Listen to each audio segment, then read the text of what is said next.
Hello and welcome. Welcome to this video. Hi, I'm Grace Wroldon.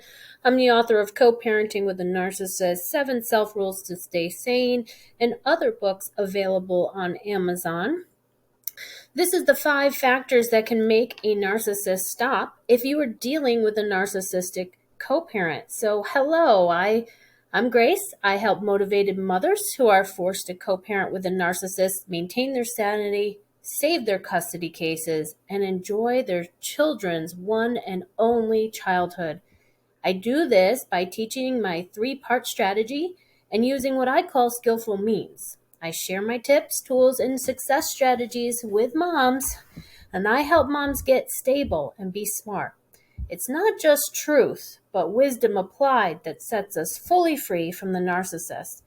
Moms who work with me get the benefit of having more peaceful conditions in their co-parenting situations, and they watch their children thrive from all the buffers and boundaries that they put in place. And I know this is difficult. I know it's crazy making.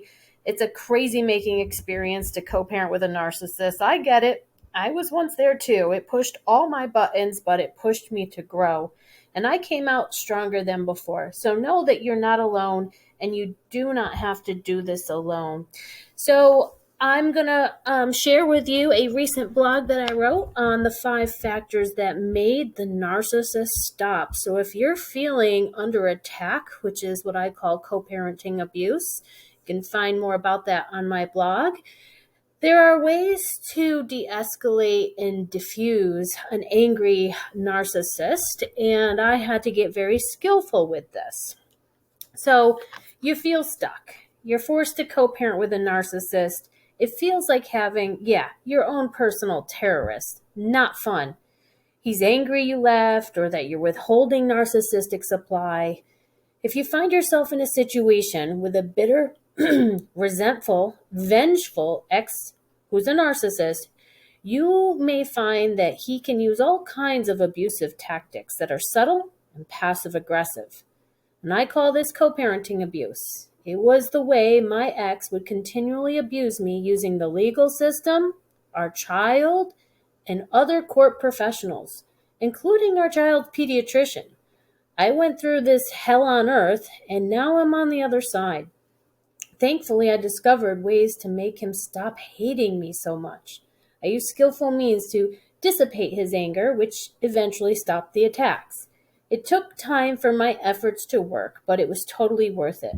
Today, I have peace and true freedom from narcissistic abuse.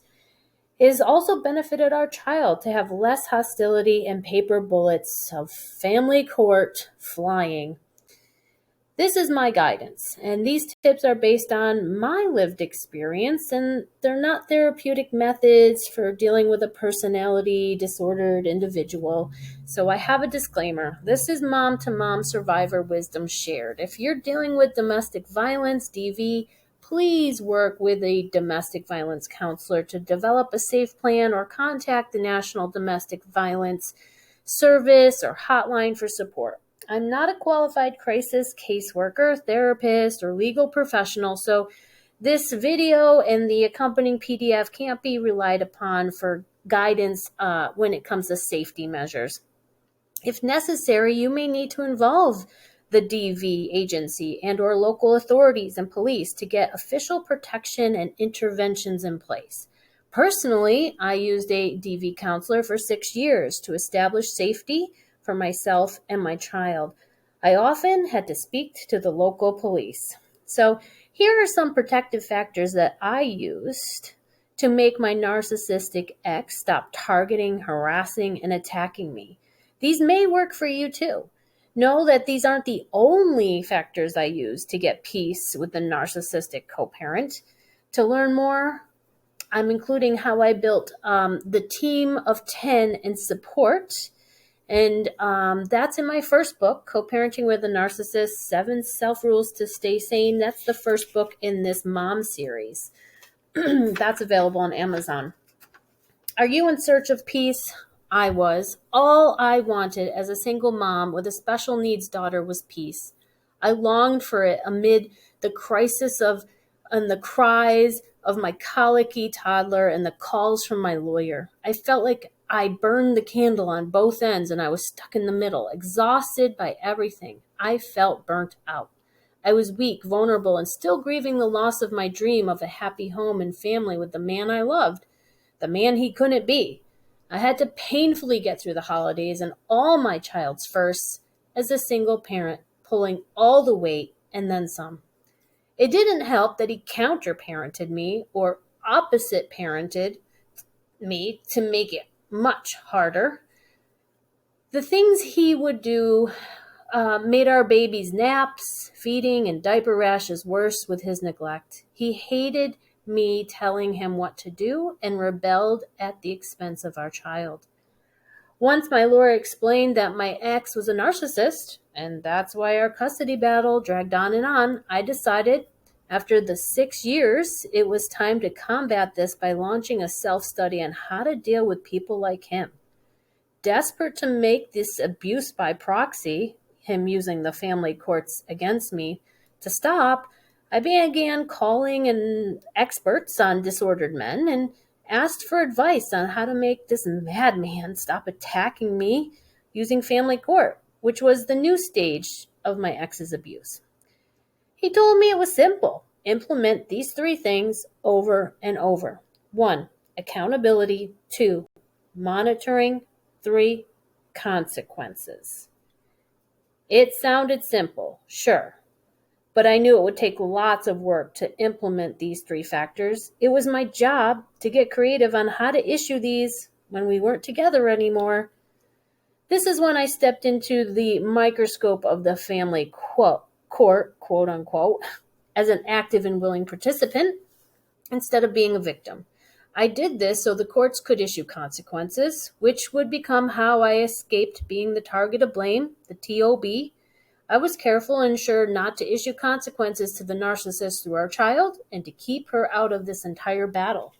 Often, this meant holding my tongue and being blamed for things so that she wouldn't be. Again, this was more unfairness because I was dealing with an unfair, selfish person.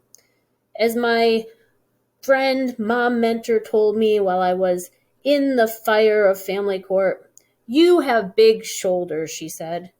Yes, I had to carry some heavy things.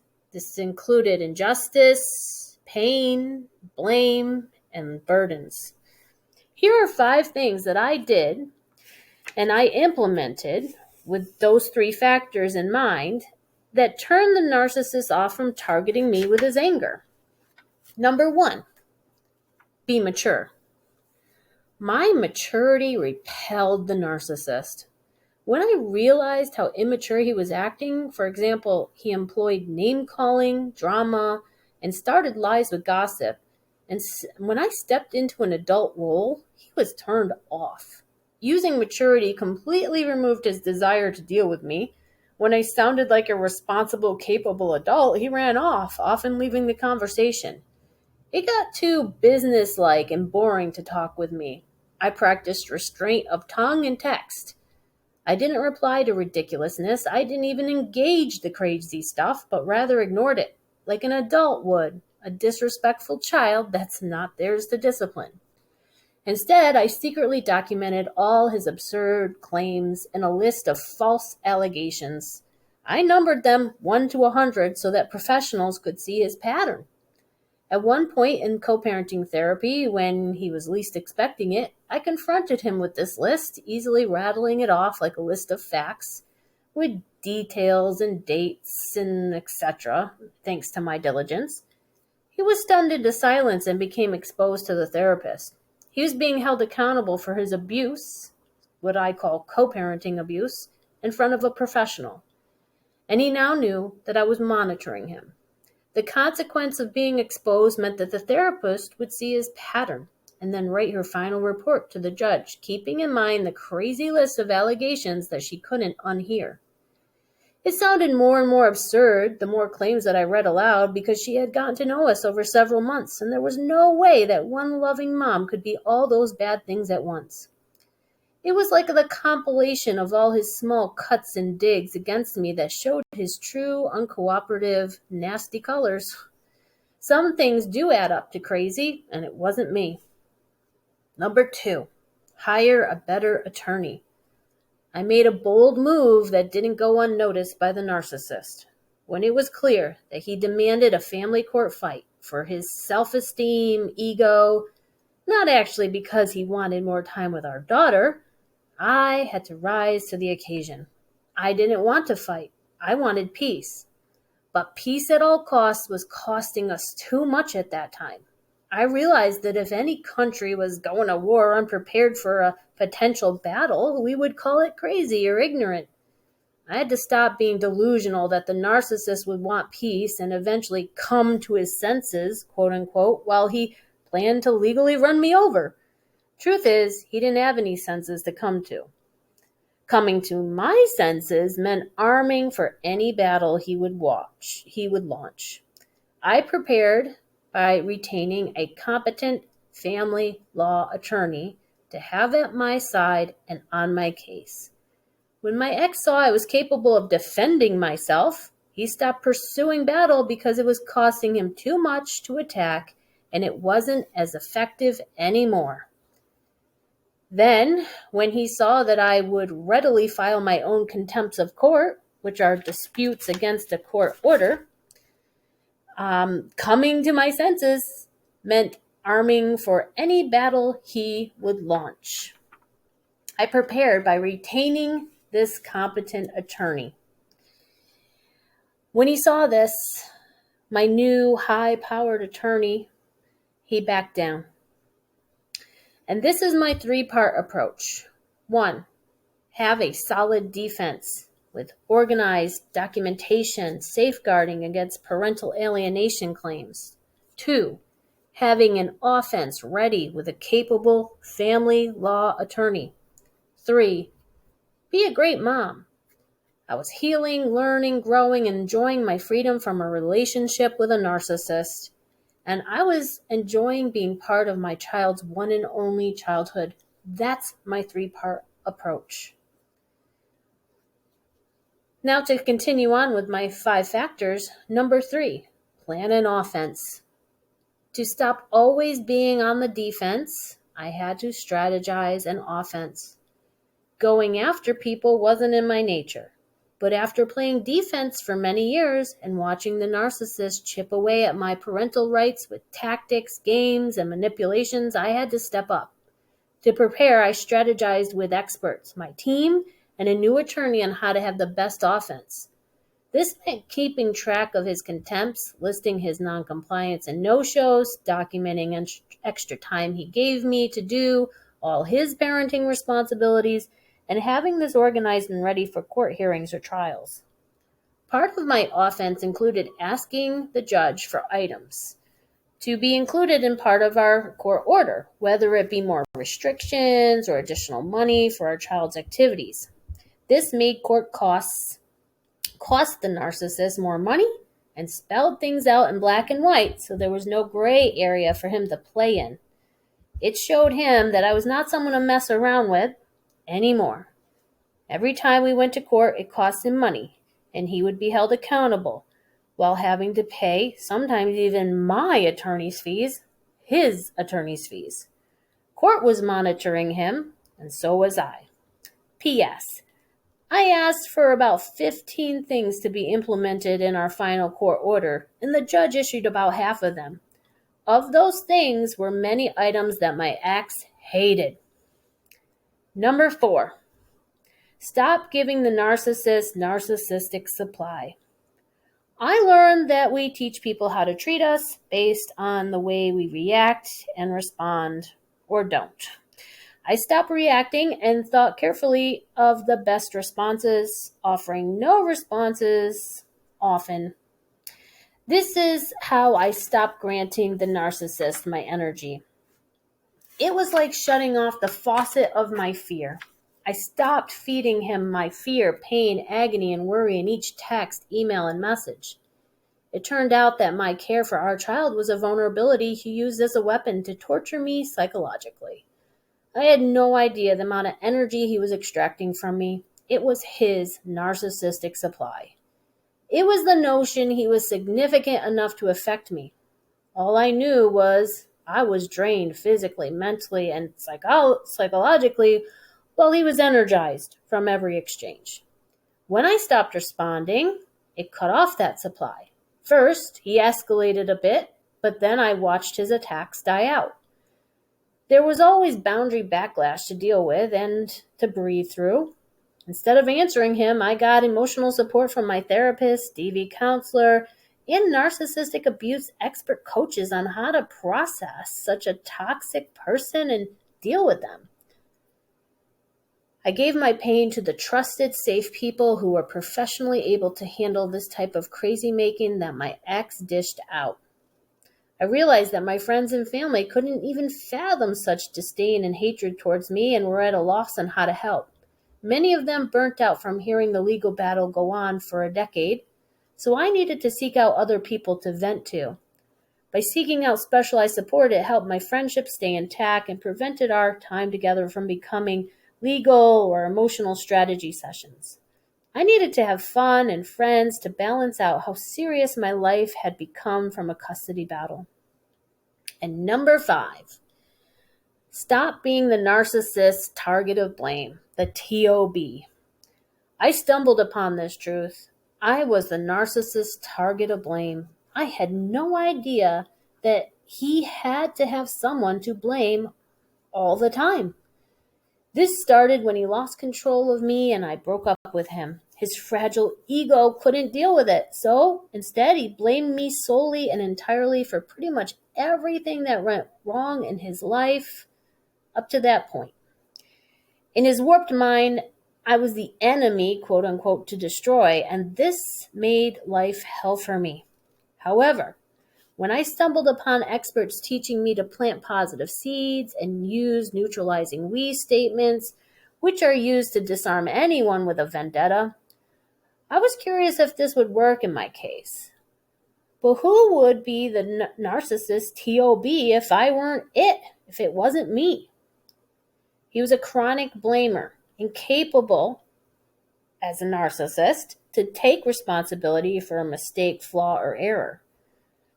That got answered when I applied the 3 factors above from that expert. The courts were now his number 1 enemy, since I had become nice, quote unquote, and easygoing with the changes in the way I thought and communicated. This was the best move I ever made, appearing to align with him and let him know the courts are holding him accountable, not me, shifting his anger to the system. It took a full year of messages that I wanted to work together and get along for it to take full effect. I learned to deflect and explain things in ways that showed we were in this together. I found language to use, explaining that no one wins in family court unless you're the lawyers who make hundreds of dollars per hour. Those are my 5 factors that made the narcissist stop in my case. If you're open-minded and willing to try things differently, if what you're getting from the narcissist is a headache, remember that you can let the change begin with you. Please keep in mind that these are not all the ways that I made the narcissist stop. Many of us, myself included, have had to call the police or get restraining orders in place. You have to know what your case needs. Often a family law attorney can advise you on your rights and recourse. If you want more of my ways to improve the co-parenting conditions with a narcissist, look for my next video and PDF, How to Communicate with a Narcissistic Co-Parent. This is Grace Wroldon, author and strategy coach for moms. Know that I am here for you, and my superpower is that I'm resourceful. I'm here to help, and I'm happy to share all of my survivor wisdom if it helps improve your case. Please be sure to give this a like or leave a comment or come to my private Facebook group of moms. It's Co-Parenting with a Narcissist support group for moms on Facebook.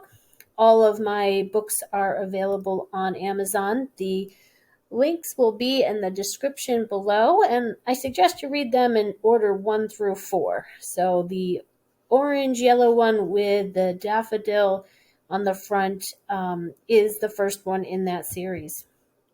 Also, you might want to check out my DIY, do-it-yourself self-study, Navigate the Narcissist Co-Parenting video course, where I just cover all the basics and give you my tips and tools and strategies and just covering all the things you might need to know about co-parenting with a narcissist or being in a custody battle.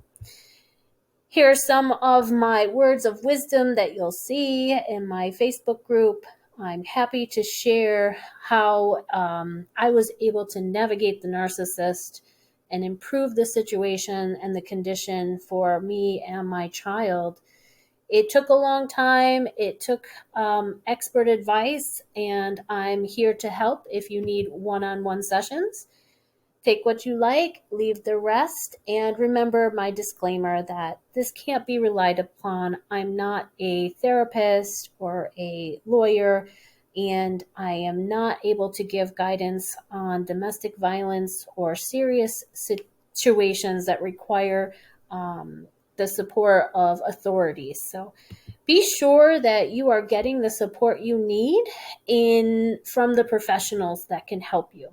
So thank you for watching, and I hope to see you in the next video.